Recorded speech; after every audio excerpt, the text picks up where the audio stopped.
Damos la más cordial bienvenida a cada uno de nuestros hermanos y hermanas y alumnos que serán parte en este nuevo ciclo de clases que estaremos desarrollando, caminando a través de la Biblia. En esta oportunidad queremos compartir con ustedes el ciclo Libros Históricos. Y para ello les invitamos a que pongan mucha atención y a su vez también le desafiamos a cada uno de ustedes a ser multiplicadores en esta bendición de enseñar. Si usted conoce a algún amigo o tiene a alguien interesado en aprender de la palabra de Dios a través de estos sencillos cursos que nosotros hacemos, le invitamos que le comparta el enlace que nosotros dejamos en internet y pueda hacer esta una actividad multiplicadora también, porque no queremos quedarnos nosotros con la información, queremos que muchos de nuestros hermanos y de nuestros seguidores sean parte de esta clase.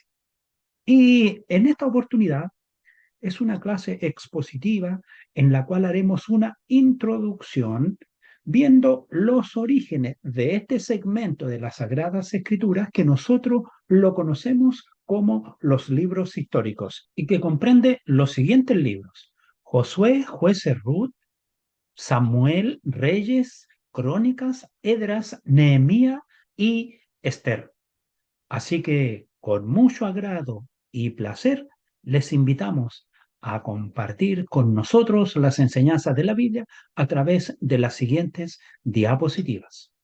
Y con esta hermosa imagen introductoria, deseo que cada uno de ustedes vayan despertando el interés por entrar al hermoso y entretenido estudio de los libros históricos, que es una sección del Antiguo Testamento.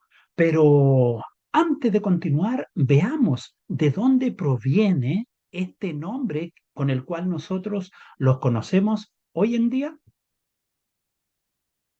Para entrar verdaderamente a un conocimiento, cuál es el origen de esta sección de la escritura que nosotros conocemos como libros históricos, pues tenemos que remontarnos en primer lugar a los orígenes de la Sagrada Escritura. Evidentemente que no es el objetivo de nuestra clase estudiar la historia de la Biblia, pero sí es necesario tener las orientaciones y los puntos de origen del tema que vamos a tratar. Entonces, todo parte por aquella sección de las Sagradas Escrituras que hoy nosotros conocemos como el Antiguo Testamento, pero que compilado en el texto hebreo del cual es originario el Antiguo Testamento, y que se llama Tanaj.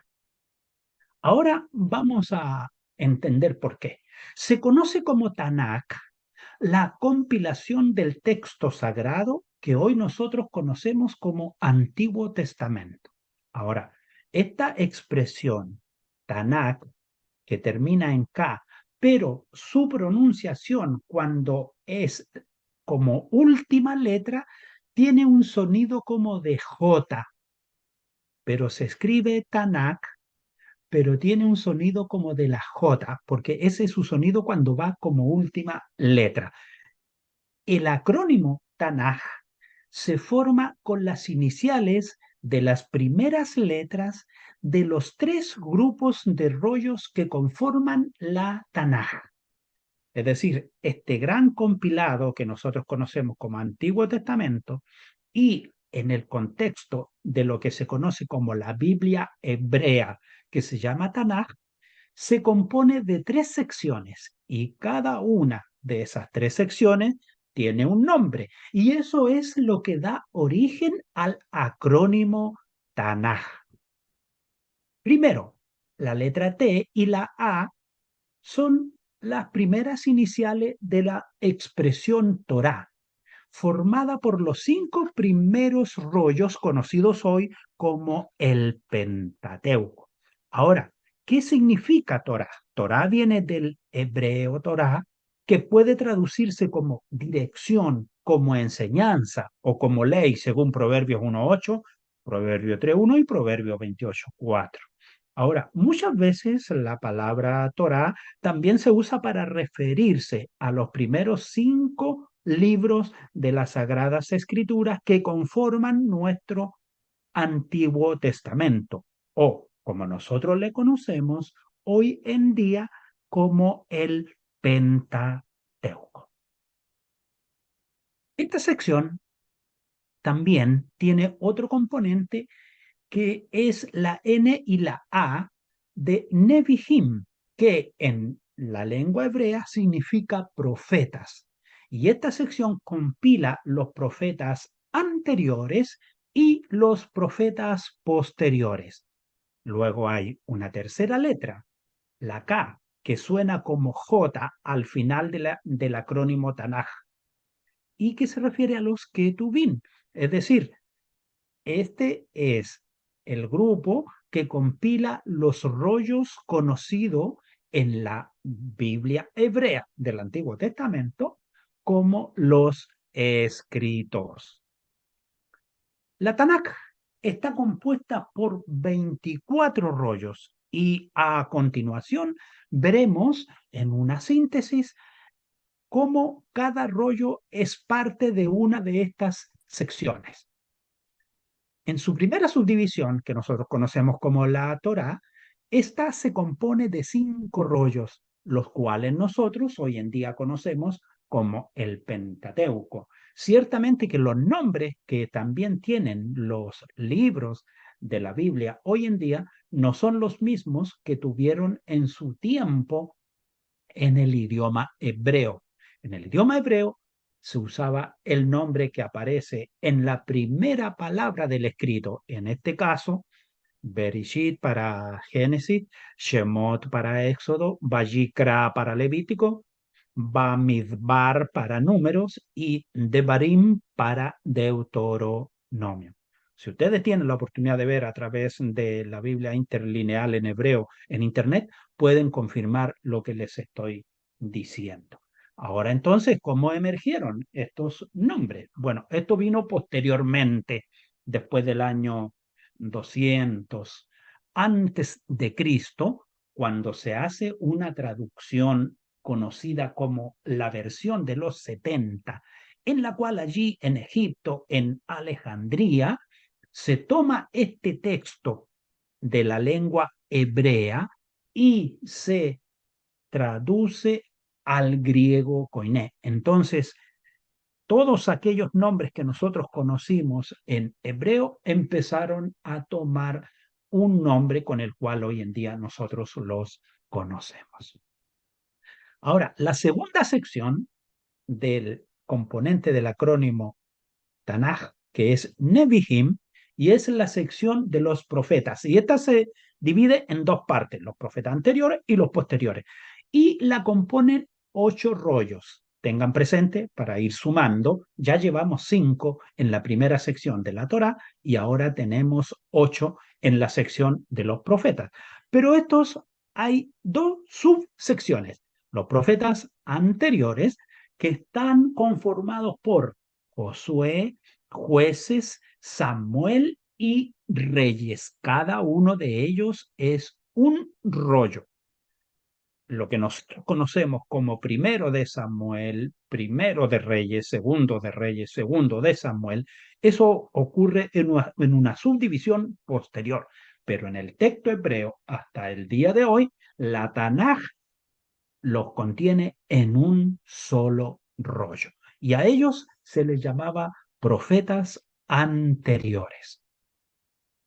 Y los profetas posteriores son Isaías, Jeremías, Ezequiel y el rollo de los 12 profetas menores. En la Tanaj, entonces, los profetas menores es un solo rollo. Hoy en día nosotros los conocemos en forma independiente a cada uno de los profetas menores. Y ciertamente que cada uno en hebreo, tal como nosotros los conocemos, también tienen sus nombres y su equivalencia al día de hoy, que provienen del origen de esta traducción de la versión de los 70.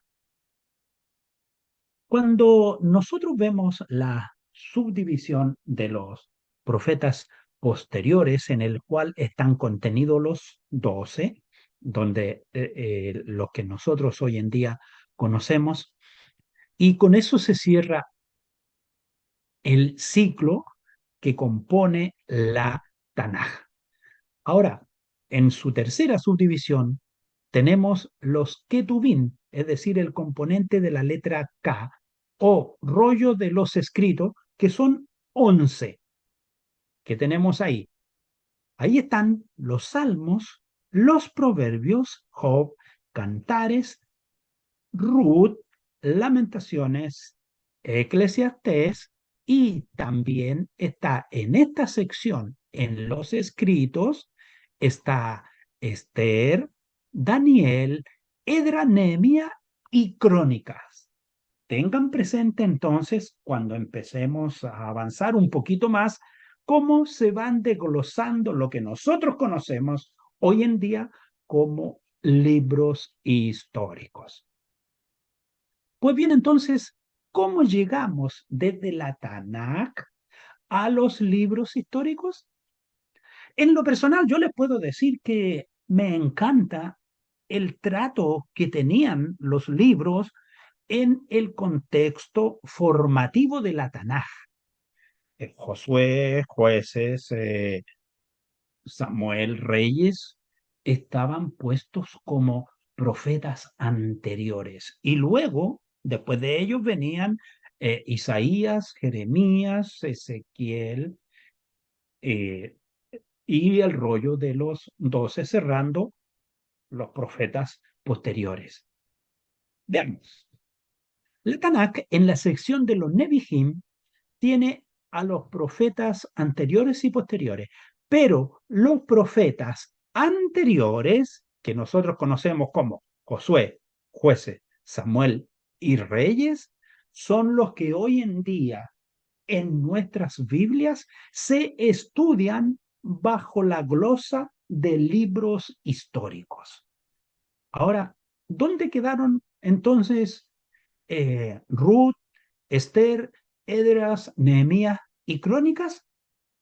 En la sección hebrea de la Tanaj, lo que para nosotros es el Antiguo Testamento, en la Tanaj, en la sección de los escritos, allí están compilados Ruth, Esther, Edras, Nehemías en un solo rollo, y también Crónicas. Es decir, lo que nosotros conocemos hoy en día como libros históricos venía desde la Tanaj, de la sección de los profetas anteriores y también de la sección de los escritos.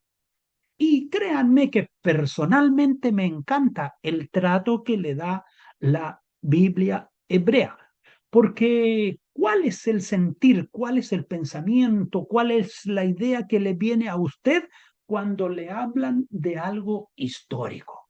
Yo sé que en nuestra conciencia, en nuestra esencia, como que algo que ya sucedió, como que algo que ya se fue, como que algo que quedó en el pasado, porque así es como lo hemos aprendido, como nos han enseñado. Lo histórico es aquello que registra por escrito y que va quedando una evidencia de ello. Y lo que viene en el futuro no es historia, porque la historia es de lo pasado. Y lamentablemente esta expresión contrasta con lo que señala la escritura, porque la escritura dice que nosotros tenemos la palabra profética más segura, a la cual hacemos, pero mucho, mucho bien al ponerle atención y llevarla a cabo y aplicarla a nuestras vidas. Pero en el contexto en el cual los hombres estudiosos han enfocado este trato con esta sección de la Biblia, bueno, yo solo doy mi opinión y aclaro en lo que creo, pero no voy a borrar ni voy a cambiar toda la información que sobre ellos hay. Pero sí, ustedes como alumnos, como hermanos que quieren aprender, tengan presente que la Biblia es palabra viva, no es una historia, no es un cuento del pasado. La Biblia es presente, es futuro y nos muestra a nosotros un pasado del pueblo de Israel para que aprendamos y tomemos lecciones de vida, pero no para que lo miremos a la lejanía y a la distancia, como que eso ya pasó y nunca más va a volver a acontecer. Porque le insisto, la palabra de Dios es viva y es eficaz y más penetrante que toda espada de doble filo. Y su inspiración es una inspiración divina, viva y poderosa. Entonces, a continuación quiero dar un breve resumen para que podamos tener una panorámica ya en nuestra memoria, de modo que cuando vamos entrando a los estudios y a los tratos individuales de cada uno de los libros, podamos nosotros tener una información e ir enlazando sucesos. Por ejemplo, el libro de Josué, que es el primero que nos presenta aproximadamente entre 20 a 30 años de acontecimientos del pueblo de Israel y nos resume en una forma muy sucinta la conquista y la división de la tierra de Canaán al mando de Josué. Recuerden ustedes que cuando vimos en el contexto de la geografía bíblica, dejamos bien establecidos que nosotros como alumnos, como estudiantes, tenemos que tratar esa zona del área del Mediterráneo como la tierra de Canaán, porque la escritura en ninguna parte menciona tierra de Palestina, dice tierra de Canaán. Por lo tanto, usted como estudiante respete lo que se le enseña. Si usted tiene alguna otra idea y está basada en la palabra del Señor, pues bien, llévela a cabo, cúmplala y practíquela. Pero si no es así, entonces respete lo que le estamos enseñando. Luego, después de Josué, cuando ya la nación está establecida y ya está distribuida la tierra, cada una de las tribus recibió de acuerdo a la cantidad de personas, recibió la porción de su tierra y hubo un territorio que no se alcanzó a conquistar y luego después vinieron las conquistas posteriores e incluso vemos nosotros más adelante en la época de los reyes que aún habían pueblos con los cuales batallaron y no lograron hacer la subyugación ni la conquista como le pasó a Saúl y siguieron esos pueblos ahí como el clavo en el talón molestando al reino de Israel. Y de hecho, el mapa de control del reino de David y del reino de Salomón nos muestra en la parte baja la zona en lo que hoy es la Franja de Gaza, que no fue conquistada por ellos en ese tiempo. Después del periodo de los jueces, en que hay ahí un ciclo que se cumple ahí, un ciclo de pecado, arrepentimiento, perdón, restauración, y es un ciclo que, de acuerdo al contexto como nosotros lo estudiamos en la Sagrada Escritura, cubre aproximadamente 400 años. Y después de eso viene la acción de la liberación de parte de Dios, manifiesta su poder y levanta, en cada tiempo levanta hombres, los cuales llevan a cabo la liberación del pueblo. Y en ese contexto, en el contexto de los jueces, está inserto allí el libro de Ruth, que nos muestra la vida y el amor de esta mujer moabita y su elección de parte de Dios, por cierto, para con ella, de estar dentro de la familia mesiánica. Ahora, en el libro de Ruth, en el fondo, nos muestra la base de la formación de la familia de la cual vendría el Mesías. Y por cierto, también de la familia real, porque la descendencia de David viene de ahí. A continuación tenemos el libro primero y segundo de Samuel, el cual nos muestra en primer lugar a Samuel como el último juez, profeta y administrador, y luego el ascenso a la monarquía hebrea que está reflejada en la vida de Elí, Samuel, Saúl y David. Y el libro segundo de Samuel nos muestra la historia del reino hebreo, pero ahora en las manos del rey David.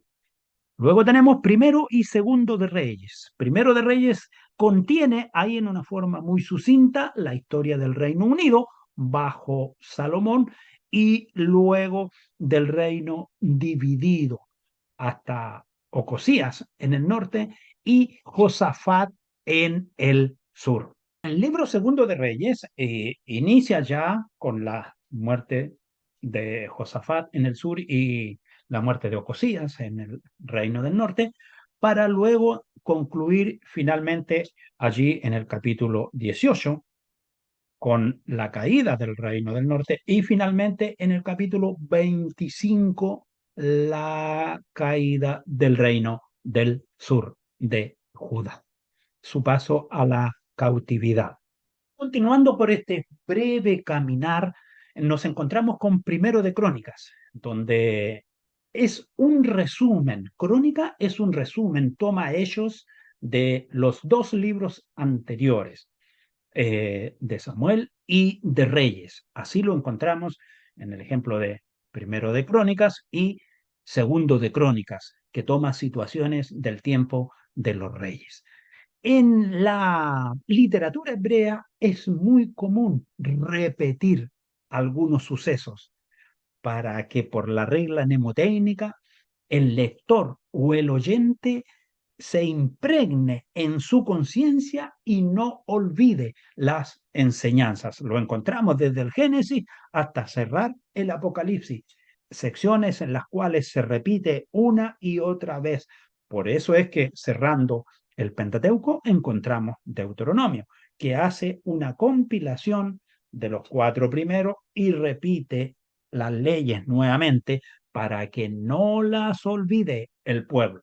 Lo mismo hace Crónica, un repetir de algunas acciones que ya habían acontecido con algunas miradas diferentes. En el caso de Primero de Crónicas, tiene el contenido del reinado de David y su preparación para la construcción del templo. Ahora, hace también un paralelo con el libro segundo de Samuel, pero desde el punto de vista sacerdotal. Es decir, Crónica narra solo lo bueno de David, incluyendo su muerte, no presenta las situaciones pecaminosas que las vemos muy bien descritas en los libros anteriores. Pero ello no quiere decir que la escritura oculte el pecado, no, de ninguna manera. Y no lo oculta para ninguna persona, sea rey o sea siervo o sea vasallo. A cada uno de ellos la Biblia muestra su verdad. En el libro segundo de Crónicas tenemos la historia allí de Judá desde el reino de Salomón hasta el decreto de Ciro, que posteriormente está con el regreso a Jerusalén. Y por cierto también que hay un paralelo entre primero y segundo de Reyes, pero con el enfoque sacerdotal, pero mirando solo el reino del sur. Y abunda sobre las experiencias de Elías y Eliseo, que fueron profetas orales. Porque hablamos de profetas orales porque no tenemos libros escritos que nos hablen sobre ello, pero sí tenemos escritos en los libros de los reyes que nos hablan de los milagros y de lo que Dios y de las señales que Dios hizo a través de ellos. Luego tenemos Edras, el cual relata el regreso de las tribus después de estar cautivas en Babilonia y la reconstrucción del templo. Por cierto, también está Nehemías que nos cuenta lo referente a la fortificación de Jerusalén y las reformas religiosas, políticas y morales necesarias para la restauración del pueblo elegido por Dios. Esther nos narra la intervención de Esther ante el rey en favor del pueblo para impedir que éste fuera exterminado. Este es un libro breve, muy hermosísimo, donde nos muestra cuando a veces es necesario cerrar la boca y guardar silencio y abrirla solo cuando Dios nos dice ahora, ahora, ahora. Y eso es lo que hizo la reina Esther. Libró a su pueblo de un exterminio inminente, pero el Dios eterno a través de su sabia intervención, dio la victoria. A continuación, vamos a ver un paralelo que se nos muestra entre los libros de Samuel y los libros de Crónicas, visto desde el contexto de la Tanakh. Habla entre Samuel y Crónicas. Tenemos aquí un comparativo, un paralelo, entre Segundo de Samuel y Primero de Crónicas. Uno de ellos, Segundo de Samuel, fue escrito antes de la cautividad y Primero de Crónicas fue escrito después de la cautividad. Ahora, Segundo de Samuel tiene un punto de vista en el enfoque histórico de los hechos, es decir, nada se esconde, lo bueno, lo malo, lo efectivo, el progreso, la derrota está mostrado ahí. Y Crónicas, su centro es el punto de vista sacerdotal. Ahora, el Segundo de Samuel no contiene genealogías. Primero de Crónicas tiene 9 capítulos dedicados a la genealogía. Segundo de Samuel expone lo bueno y lo malo de la vida del rey David. Primero de Crónicas solamente nos expone los hechos positivos de la vida de David. ¿Por qué razón? Porque el libro tiene un enfoque sacerdotal. Es decir, se está buscando aquello que realmente nos queda a nosotros como un ejemplo, como una enseñanza que reafirma la dedicación y el servicio a Dios. Por otra parte, Segundo de Samuel no contiene capítulos extensos en la preparación de los varios grupos que servían en el templo. Sin embargo, Primero de Crónicas tiene capítulos extensos y detallados de la preparación de los grupos a cargo del servicio en el templo. Esto se refiere a los cantores, a los levitas, a los proveedores de las ofrendas, a las distintas acciones que se hacían. Ahora, el tema en Segundo de Samuel contiene la historia del pueblo hebreo durante el reinado de David. Y el tema de Primero de Crónicas es el reinado de David y la preparación del templo de Jerusalén. Tenemos otro paralelismo entre Reyes y Crónicas, pero ahora entre el libro Primero y Segundo de Reyes con el libro Primero y Segundo de Crónicas. Reyes está escrito antes de la cautividad y Crónicas después de la cautividad. Aquí quiero hacer una aclaración, porque muchas veces hablamos cosas y los alumnos no las comprenden bien, tienen ciertos temores, no las quieren preguntar porque no sé por qué, pero no las quieren preguntar, termina la clase, se van para la casa, se van con la duda y siguen con la misma duda. ¿Y cuando vemos el fracaso? Cuando tienen que dar el examen. Entonces, ¿por qué hablan de la cautividad? ¿Cuándo? ¿Cómo? ¿Qué? Ya. Hubo dos cautividades. Una fue la del Reino del Norte, que ocurrió por allí aproximadamente por el 720, 721 antes de Cristo. De esa cautividad del Reino del Norte no quedó remanente, nadie regresó después. Ellos fueron tomados por el imperio asirio y fueron sacados allí de la tierra de Samaria hacia el norte y fueron llevados cautivos.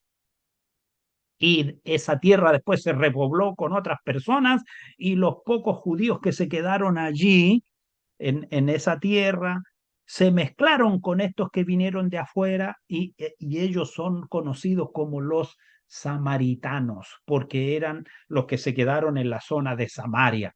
Y cuando los vemos emerger de nuevo en los tiempos de nuestro Señor Jesucristo, 800 años después, y en una breve frase en el Evangelio de Juan, por allí dice, porque judíos y samaritanos no se tratan entre sí.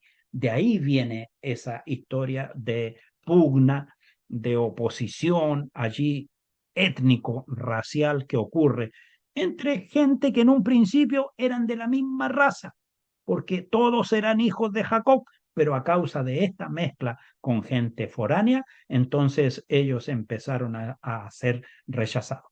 Y luego tenemos el segundo cautiverio que ocurre por allá por el 587, cuando el imperio babilónico toma el control de la zona de Judea y se lleva a los judíos que quedaban allí en esa área y Jerusalén los llevó cautivos a Babilonia.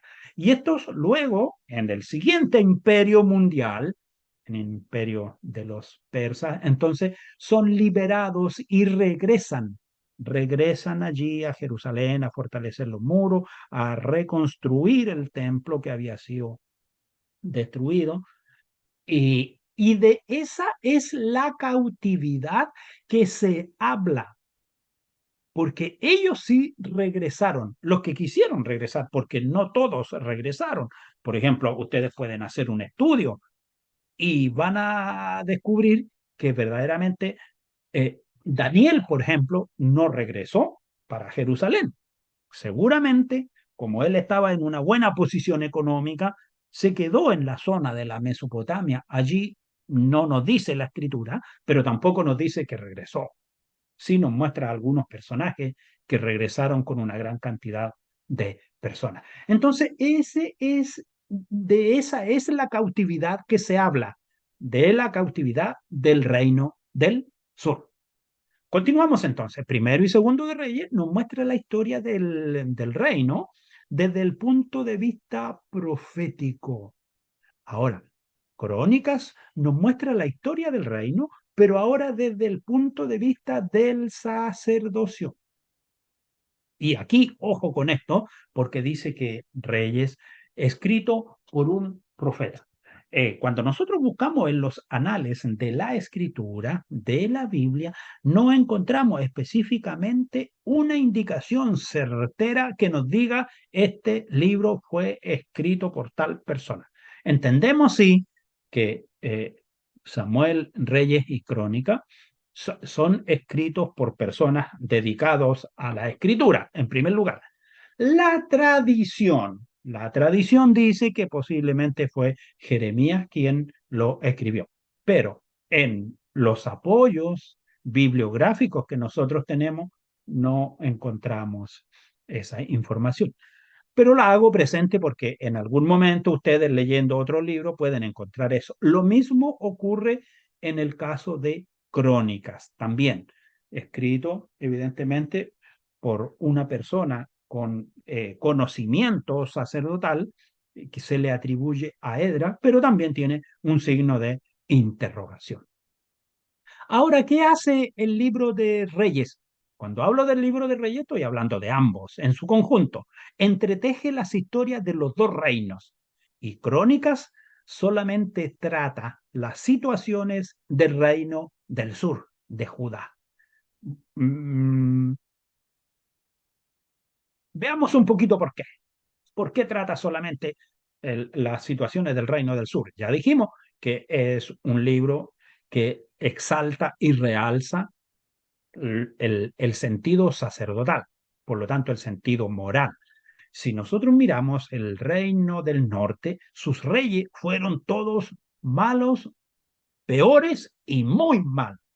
Los del reino del sur fueron algunos buenos, otros malos y otros muy malos. O sea, ¿desde dónde hay algo rescatable? Del reino del sur. Reyes, por otra parte, dedica mucho espacio a los profetas Elías y Eliseo. Nosotros encontramos en la escritura, en los libros de Reyes, capítulos completos que nos hablan acerca del profeta Elías y que nos hablan también de Eliseo. Y eso es lo que nosotros conocemos como profetas orales. Hay otros profetas también, Natán, Gad, Ido, Hulda, Micaías, otros profetas que también estuvieron en el tiempo de los reyes hablando ahí, pero son orales, al igual como Elías y Eliseo. Y escriturales de los cuales nosotros tenemos libros. Ahora, Crónicas no menciona al profeta Elías en ningún instante y menciona a Eliseo en una sola ocasión. En el contexto general de los libros de Reyes y de Crónicas, vamos a mencionar aquí algunas diferencias que hay en ellos en cuanto a su estilo de escritura. Por ejemplo, el libro de Reyes es un libro realista. No así el libro de Crónicas, que es más idealista, es más soñador. Desde el punto de vista eh, civil y político, Reyes centra ahí su mirada, en lo administrativo. Sin embargo, Crónicas, en lo espiritual y en lo moral. Fíjense que cuando usted mira el libro de Reyes con el libro de Crónicas, como que le viene a su memoria el tiempo del escritor. Y usted hace la misma comparación entre cuando está hablando sobre por Proverbios y Eclesiastés. Ambos libros también tienen el mismo sentido que tiene Reyes y Crónicas. El escritor como que cuando escribe Reyes era más joven y cuando escribe Crónicas ya está más maduro, está mirando los hechos, los sucesos y de ello está rescatando el ejemplo que quiere dejar para el futuro. Por eso que encontramos a Reyes dedicado a lo civil, político, administrativo, Crónica a lo espiritual y moral. Ahora, en cuanto al propósito, Reyes tiene un enjuiciamiento para documentar las fallas del pueblo de Dios. Sin embargo, en Crónicas tiene una motivación para instar a los judíos a que retornaban del cautiverio. En cuanto al enfoque, Reyes destaca el reino del norte y del sur y todos los reyes, fuesen buenos o fuesen malos. Y eso, porque es un libro objetivo. Sin embargo, Crónica destaca al reino del sur de Judá, al rey David, al rey Salomón y los reyes piadosos de Judá.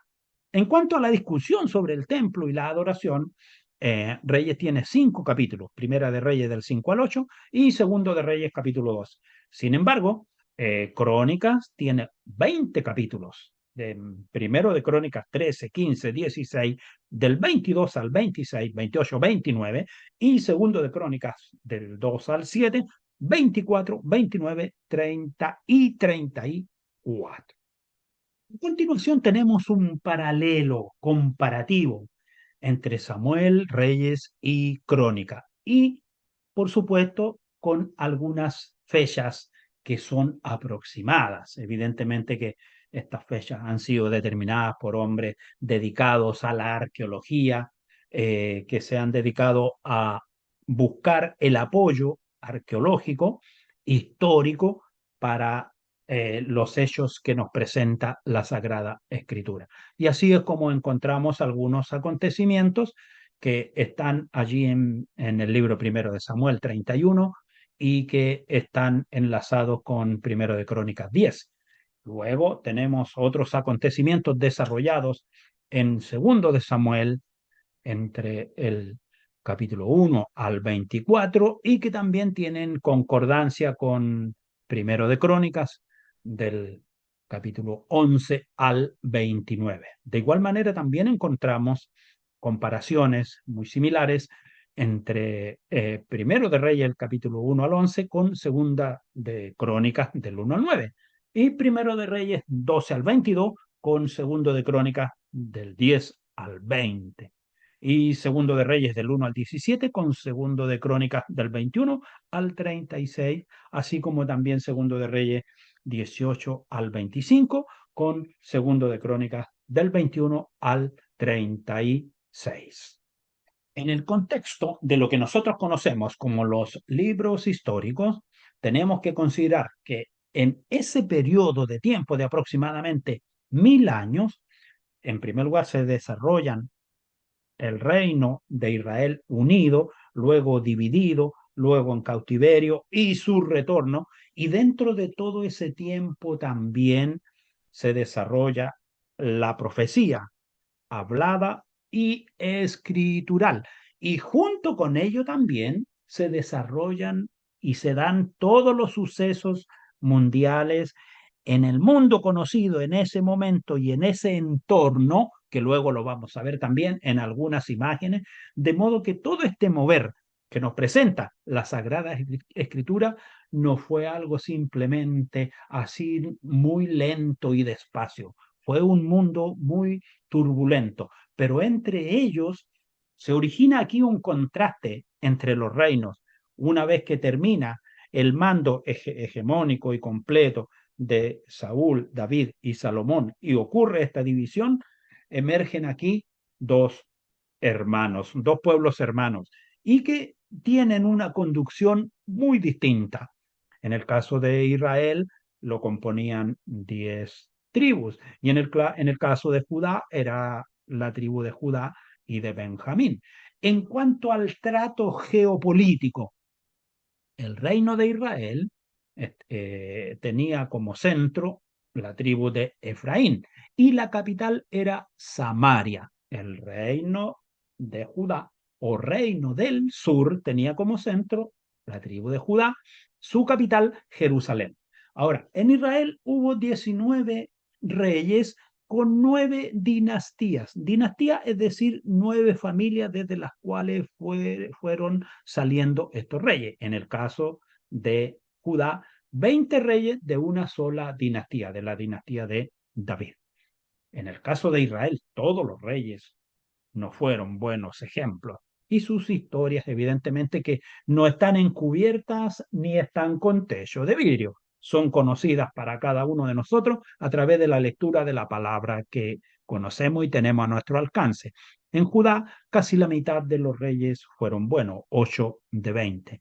Ahora, la duración de los reinos, el reino de Israel, 209 años, desde el 931 antes de Cristo hasta el 722 antes de Cristo, cuando gobernaba en aquella zona y tomó posesión de aquella área el imperio asirio. Sin embargo, Judá tiene una duración mayor. ¿Por qué? Porque desde el 931 hasta el 586 y termina su gobierno de administración floreciente el reino de Judá cuando es tomado por Babilonia en el 586 y son llevados allí como cautivos hacia el área de la Mesopotamia. A continuación tenemos un breve panorama en el cual están representados allí los años antes de Cristo y una breve ahí descripción de algunos hitos y puntos importantes. Pero aquí hay algo interesante que yo quiero que ustedes como alumnos no pierdan de vista. Cuando nosotros estudiamos la palabra del Señor, cuando estamos hablando de un determinado pasaje, no tenemos que perder de vista también el mundo, el tiempo, el momento en que ello está ocurriendo y está sucediendo. De modo que de esa manera vamos a entender algunas cosas con mayor profundidad de lo que la palabra de Dios nos señala. Y todo el contexto en el cual se desarrolla la revelación de la palabra de Dios hacia los hombres y en la escritura de los libros, junto con los sellos que fueron parte de la vida del pueblo de Israel, junto con ello, ellos no vivían en una tierra que era 100% libre y soberana. Vivieron en medio de imperios mucho más poderosos. Y así es como vemos, por ejemplo, allí ustedes pueden apreciar esa franja de un verde petróleo que dice Filisteo, Siria, Asiria, Babilonia, Persia, después vienen los griegos y después vienen los romanos. Ese era el contexto del mundo, del el contexto geopolítico del mundo que se estaba desarrollando en ese momento. Se levantaba un imperio, duraba un tiempo, un siglo, 2 siglos, se levantaba otro. ¿Y cómo ocurría esto? Pues simplemente batallando unos con otros, con guerra tras guerra, y cada uno iba mostrando quién era el más poderoso. Así es lo que nosotros encontramos, por ejemplo, en los tiempos de Saúl, David y Salomón. El imperio era el filisteo. Luego, después de Salomón, aparece el imperio sirio. Luego, después del imperio sirio, que con el cual tuvieron un poco de paz y de tranquilidad, pero precisamente en el 722 a.C. se levanta un nuevo imperio, el imperio asirio, y ahí es cuando se produce el cautiverio del Reino del Norte y, por cierto, desaparece de la faz de la tierra y del contexto bíblico también. Ya no se habla más del Reino del Norte, solo queda el presente del Reino del Sur. Y en ese contexto están mostrados los libros de Reyes, de Crónicas y de Samuel. Viene luego también el tiempo del exilio para el Reino del Sur de Judá, cuya capital era Jerusalén. Y ahí en ese tiempo, por supuesto que el imperio babilónico derrota al imperio asirio, toma la supremacía, por lo tanto ocurren tres deportaciones hacia eh, la Babilonia, la primera en el 605, la segunda en el 597 y la tercera con la caída de Jerusalén, que nos narra el capítulo 25 de Segunda de Reyes, allí en el 586. Pasa ese tiempo aproximado de 70 años y luego viene el retorno, cuando emerge otro imperio, el persa. Cuando ustedes leen allí el capítulo 2 del libro de Daniel, está perfectamente allí hablando de estos cuatro imperios finales que nosotros vemos, el babilónico, el persa, el griego y finalmente el romano. Y posterior al exilio ya hay ahí un tiempo de silencio en el Antiguo Testamento. ¿Qué tenemos ahora en esta diaporama? Una información muy resumida, por cierto, que es lo que encontramos desde el libro primero de Samuel hasta segundo de Crónicas, y que nos muestra la vida, el accionar de los reyes de Israel y asimismo también de los profetas. Y por cierto, todo esto inserto dentro del movimiento geopolítico del mundo conocido en ese momento. Ahí tenemos los tres primeros reyes que fueron Saúl, David y Salomón, y en el tiempo del Reino Unido, y luego, después del 930, de la muerte de Salomón, vemos el reino dividido.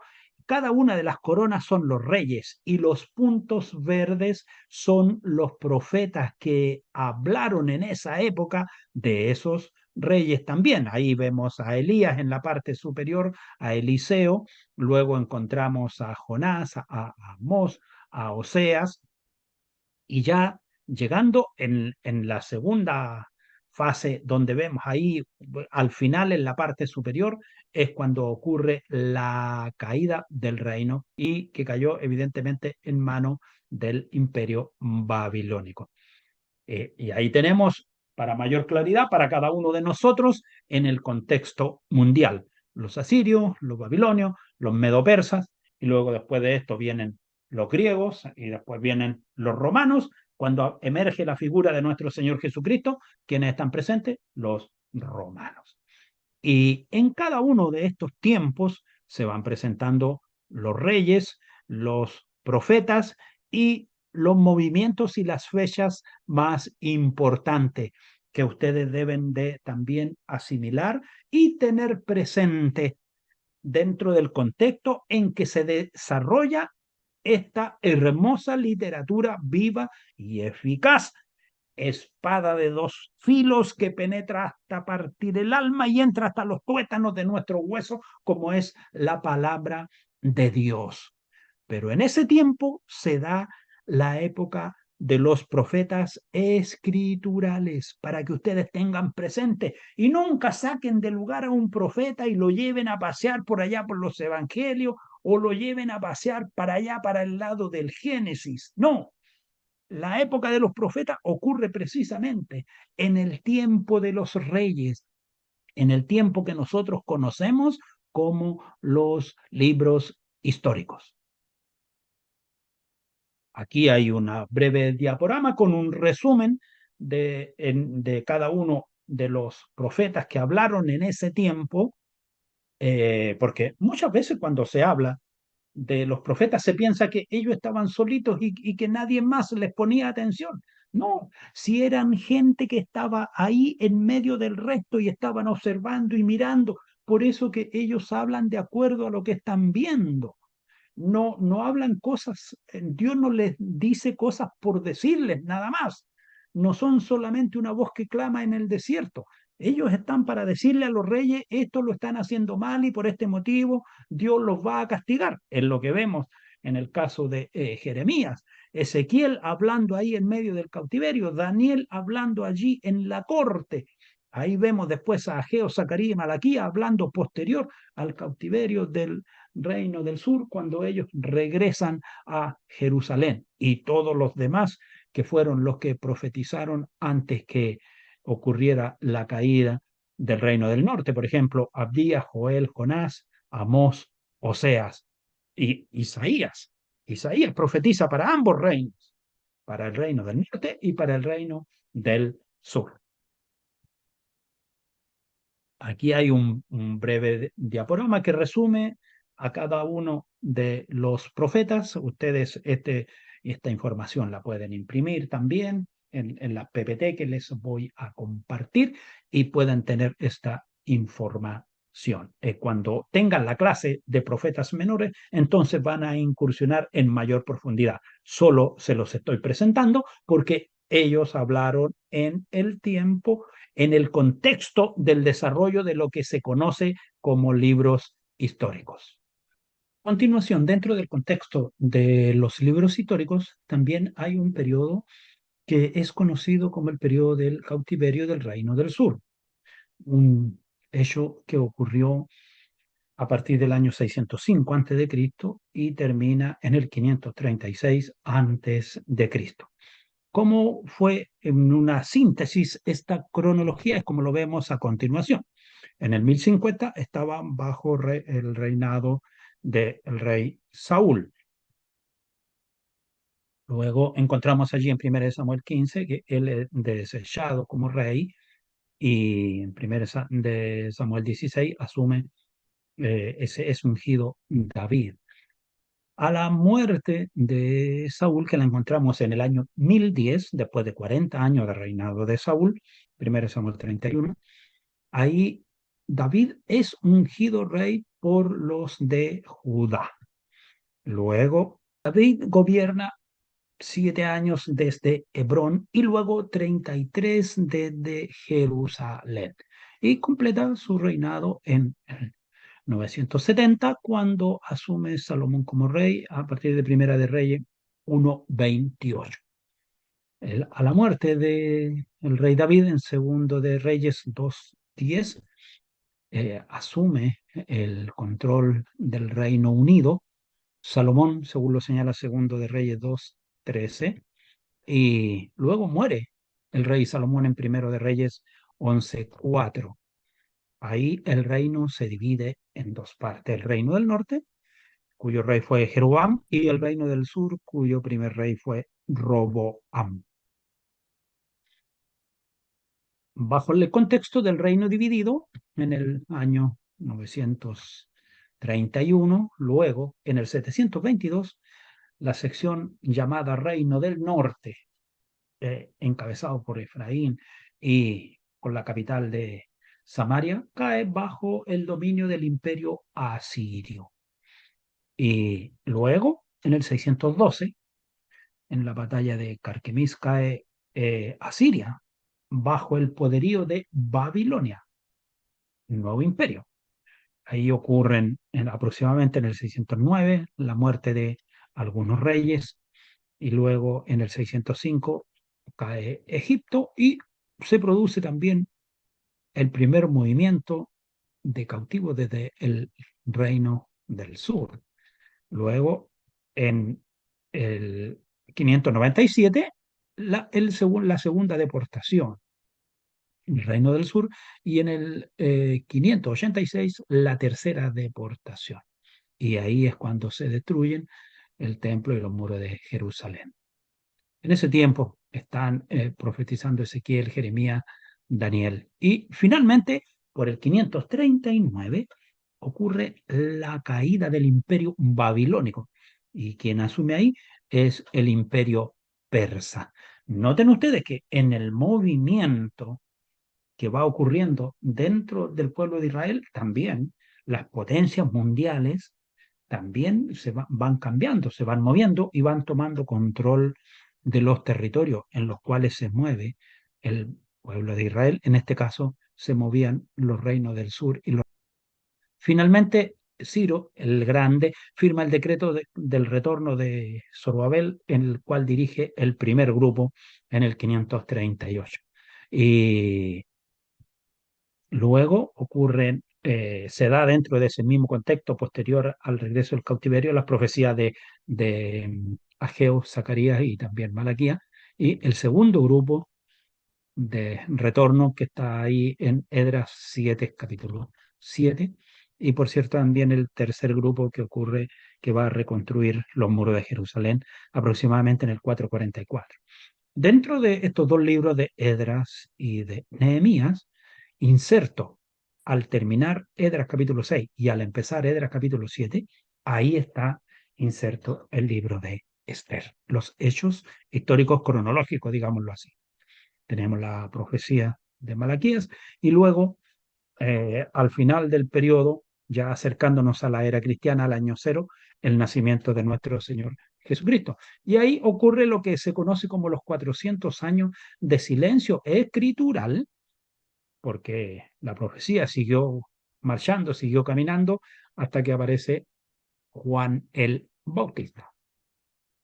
Tenemos un breve resumen de los grupos que retornaron y ciertamente no nos vamos a detener en este momento, solo se los quiero mostrar a ustedes y en sus apuntes se los voy a hacer llegar en la medida que ustedes lo soliciten. Damos gracias a Dios por este tiempo que nos ha concedido de compartir con ustedes en este día nuestra primera clase introductoria, caminando por la Biblia a través de los libros históricos. Deseo de todo corazón que Dios les bendiga y nos encontraremos la próxima semana, si Dios nos concede salud y vida.